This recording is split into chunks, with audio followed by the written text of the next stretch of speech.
Ba sông group chụp điệp xúa lục lục sấy những cái nhà những peri mật từng ở sầm ra video nick nhung ba những chụp điệp chun chu kita đi xây ประจำ ថ្ងៃទី 3 ខែសីហា ឆ្នាំ 2026 ចឹងសម្រាប់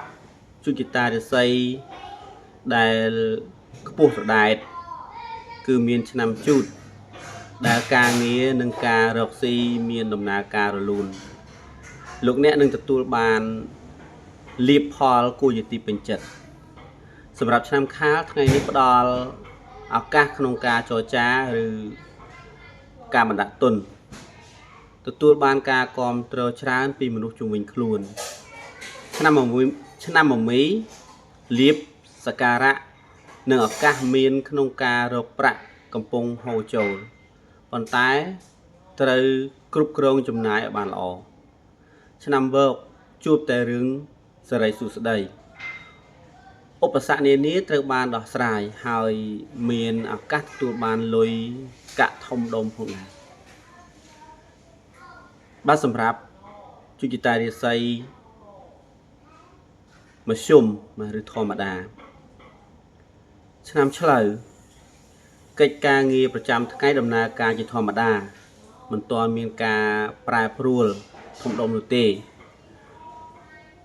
គួររក្សាភាពនឹងថឹងរីឯឆ្នាំរោងការងារនិងមុខរបរមានភាពមមាញឹកខ្លាំង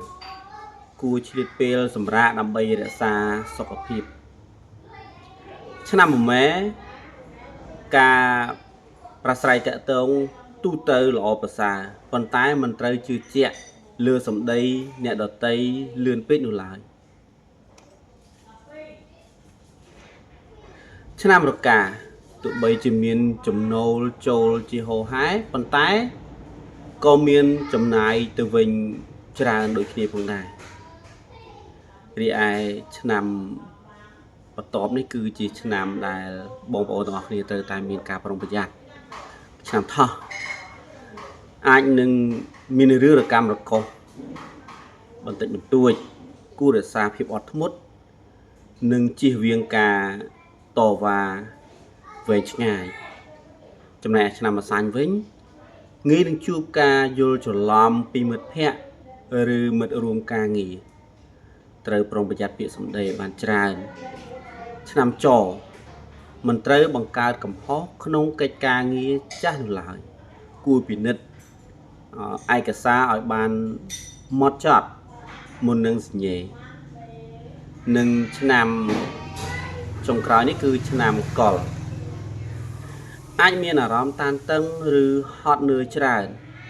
ត្រូវយកចិត្តទុកដាក់លើសុខភាពនិងធ្វើដំណើរនឹងការធ្វើដំណើរផ្លូវឆ្ងាយត្រូវមានការប្រុងប្រយ័ត្នផងដែរបាទអញ្ចឹងសម្រាប់ឆ្នាំទាំង12នាថ្ងៃទី3ខែសីហានេះខ្ញុំបាទជម្រាបជូនប៉ុណ្ណេះជូនប្រិយមិត្តទាំងអស់គ្នាហើយការផ្សព្វផ្សាយពីchu kitaរាសីប្រចាំថ្ងៃរបស់យើងសម្រាប់ថ្ងៃនេះផងដែរក៏សូមចប់ត្រឹមនេះសូមជួបគ្នាវីដេអូក្រោយជម្រាបលាបាយបាយ